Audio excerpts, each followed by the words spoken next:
What if your own stepmother blocked you from saying goodbye to your father forever? Imagine getting that devastating call, and then being told you're not welcome at his funeral. Stay with me, this story gets even more shocking. My stepmother stopped me from attending my father's funeral. The call that changed everything. In 2026, life moved fast in Chicago, too fast for bad news to arrive gently. Raymond Hill was at work when his phone rang. He almost ignored it. The screen showed an unfamiliar number, and he was in the middle of a presentation, but something, an ache he couldn't explain, made his hand pause. He excused himself and stepped into the hallway. "Hello," he said. Silence on the other end, then a shaky breath. "Is this Raymond Hill?" "Yes," Raymond replied, his chest tightening. "Who's calling?" "This is St. Vincent Medical Center. I'm calling about your father, Richard Hill." The hallway suddenly felt too narrow. "What about him?" Raymond asked. Another pause, longer this time. "I'm sorry," the voice said softly. "Your father passed away early this morning." The words didn't land immediately. They hovered. Unreal, unfinished. "Passed away," Raymond repeated. "Yes, sir." Raymond leaned against the wall. His knees felt weak. "My dad was fine," he said, more to himself. "I spoke to him last month." "I understand," the nurse replied gently. "Would you like me to contact a family member for you?" Raymond swallowed hard. "No," he said. "I'll handle it." The call ended, but the world didn't stop spinning. His father was gone, Richard Hill, the man who taught him how to ride a bike, how to shake hands firmly, how to walk away from disrespect. The man who called every Sunday, even when conversations were short. Raymond's hands trembled as he dialed the number he hadn't called in years, his father's house. It rang twice. Then a familiar, cold voice answered. "Hello, Linda," Raymond said. "It's me." Silence. Then flatly, "Why are you calling?" Raymond closed his eyes. "My father is dead," he said. "The hospital just called me." Another pause. "Yes," Linda replied. "I know." That word hurt more than the news itself. "You knew?" Raymond asked. "And no one told me?" "It happened early," she said. "Things were hectic." "I need to come home," Raymond said. "I need to see him." "You don't need to come," Linda interrupted. Raymond froze. "What do you mean?" "The funeral arrangements are already being handled," she continued. "It's best if you stay where you are." Raymond's voice dropped. "That's my father. And he was my husband," Linda said sharply. "I'll decide what's best." There it was, the wall. The same wall she had built years ago when she married his father. The wall that slowly pushed Raymond out of his own family. "I'm coming," Raymond said firmly. "Whether you like it or not." Linda laughed softly, not kindly. "You won't be allowed," she said. "Don't embarrass yourself." The line went dead. Raymond stared at his phone. For the first time since the hospital call, tears fell, not just because his father was gone, but because someone was trying to erase him from the moment that mattered most. And Raymond didn't yet know. This was only the beginning. But what if the funeral had already happened without you? Hang on, because Raymond's fight was just starting. Raymond arrived in his hometown 2 days later. The drive from Chicago felt longer than ever. Every mile carried memories, weekend visits, late-night talks with his father, the smell of coffee brewing too early. But as his car turned onto the familiar street, something felt wrong. The house looked the same, fresh paint, trimmed lawn, new black SUV in the driveway, but it didn't feel like his father's house anymore. Raymond sat in the car a moment, gripping the steering wheel, chest tight, staring at the front door. This was the house he grew up in. The porch where his father sat every evening, the door never locked against him. He stepped out and walked slowly toward it. Before he could knock, the door opened. Linda stood there, dressed in black, but it looked rehearsed. Perfectly pressed, hair neatly styled, face calm in an unnatural way. "You shouldn't be here," she said. Raymond blinked. "Hello to you too." "This is not the time," Linda added. "Family is grieving." "I am family," Raymond replied, stepping closer. Linda didn't move aside. "You stopped being part of this household years ago," she said quietly. "You made your choice." Raymond laughed bitterly. "I made my choice? You moved in and made sure I didn't belong anymore." "That's not true," she snapped. Your father wanted peace. No, Raymond said. You wanted control. Her eyes hardened. You need to lower your voice, she warned. There are people inside. I don't care, Raymond said. Where is my father? Linda inhaled slowly. He's already been taken to the funeral home. Raymond's heart sank. I wanted to see him, he said softly. She shrugged. That wasn't necessary. That sentence cut deeper than any insult. Raymond pushed past her and stepped inside. The living room had changed, new furniture, different curtains. Even the family photos were gone. Where pictures of him and his father once stood were now large portraits of Linda and Richard, posed stiff, almost staged. Raymond turned slowly, taking it all in. You erased me, he said. Linda closed the door behind him. This is my home now.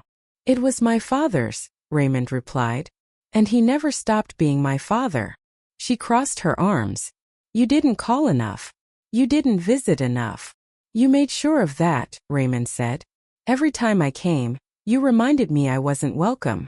Linda's lips tightened. He was sick, she said. Very sick. Raymond turned to her sharply. Since when? Since last year. Raymond felt dizzy. And no one thought to tell me?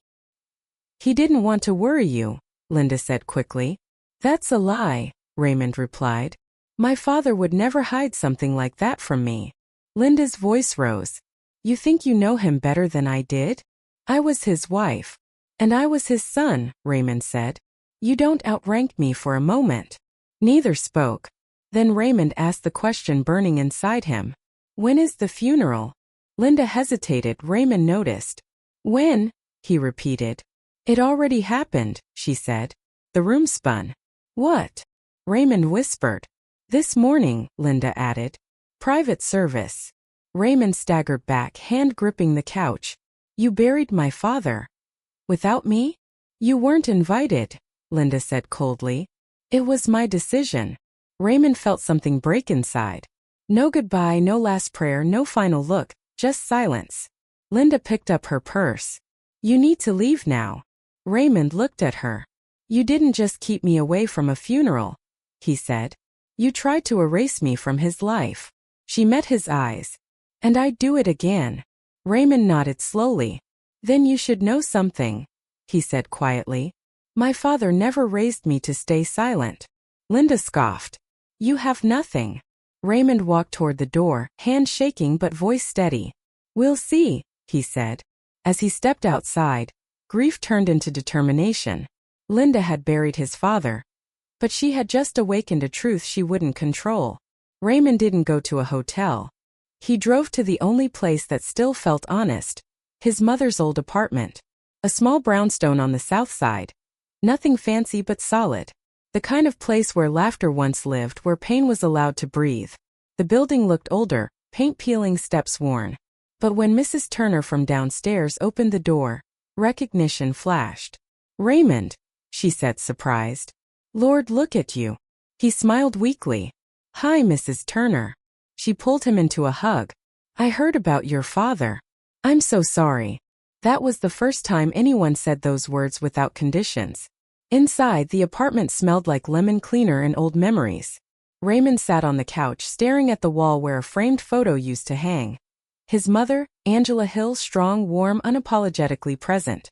She would have never let this happen, Raymond said quietly. Mrs. Turner nodded.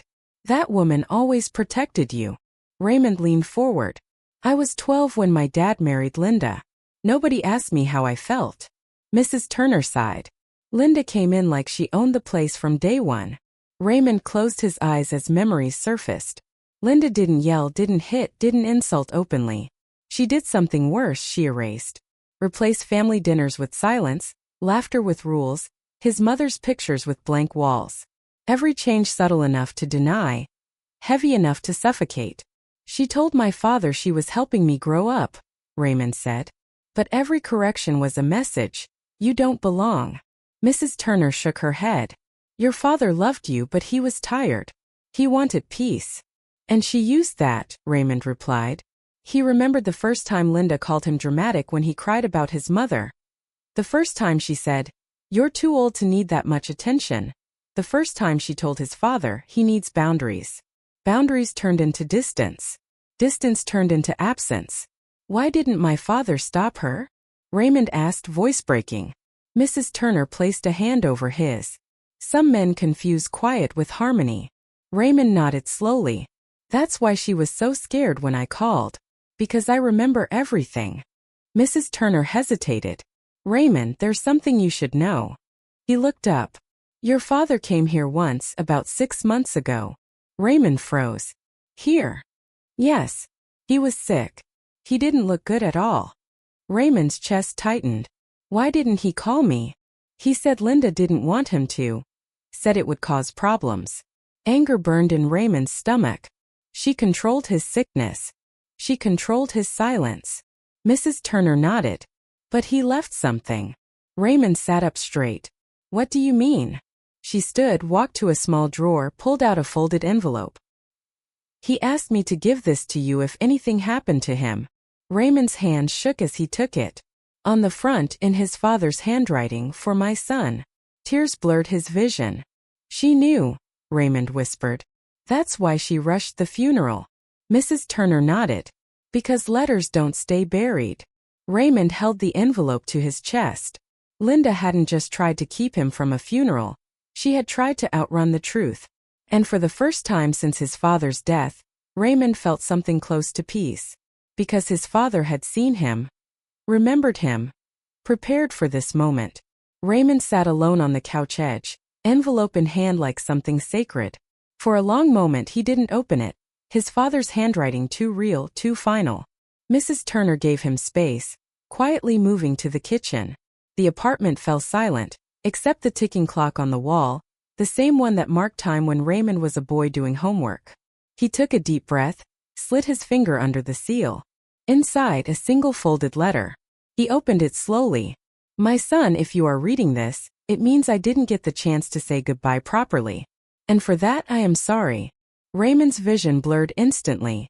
I know Linda made things difficult between us. I allowed peace to become silence, and silence to become distance. That is my regret. Not you. Never you. Raymond pressed his lips together, fighting tears. I should have fought harder. I should have spoken louder. I should have protected you the way your mother would have. He paused, breath unsteady. I want you to know something very clearly. You were never replaced. Raymond's hands trembled. Everything I did, every decision, was with the hope that one day you would understand. But I see now that understanding without truth is just confusion. He wiped his face, kept reading. There are things Linda does not want you to know. About my health, about my finances, about my will. Raymond's heart pounded. I changed my will last year. Quietly. I left it with my attorney, not in the house. Raymond inhaled sharply. What I left you is not just money. It is proof. His jaw tightened. You are my son, my only son. No matter what anyone tells you. The letter ended with one final line. Do not let anyone erase you. Raymond folded the letter slowly, held it against his chest. So this was why Linda acted that way. The rushed funeral, locked doors, cold dismissal. She wasn't just grieving. She was hiding. Mrs. Turner returned, sat across from him. She didn't ask questions. She didn't need to. She knows about the will, Raymond said quietly. Mrs. Turner nodded. That woman doesn't fear grief. She fears exposure. Raymond stood, posture straighter. I need to see a lawyer. I know one, Mrs. Turner replied. Good man. Honest. Helped your mother once. Raymond felt a strange calm settle. This wasn't just about money. It was about dignity, about being denied the right to mourn his own father. And Linda had made one fatal mistake. She assumed Raymond would disappear quietly. That evening Raymond drove past the cemetery. He didn't stop, he couldn't. Not yet. Because he knew now his father hadn't been buried with all his truth. And until that truth came to light, Raymond wouldn't rest. What happened next?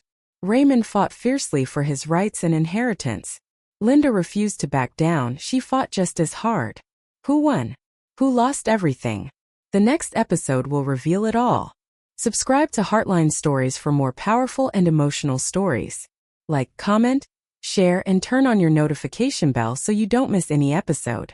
Thank you for watching.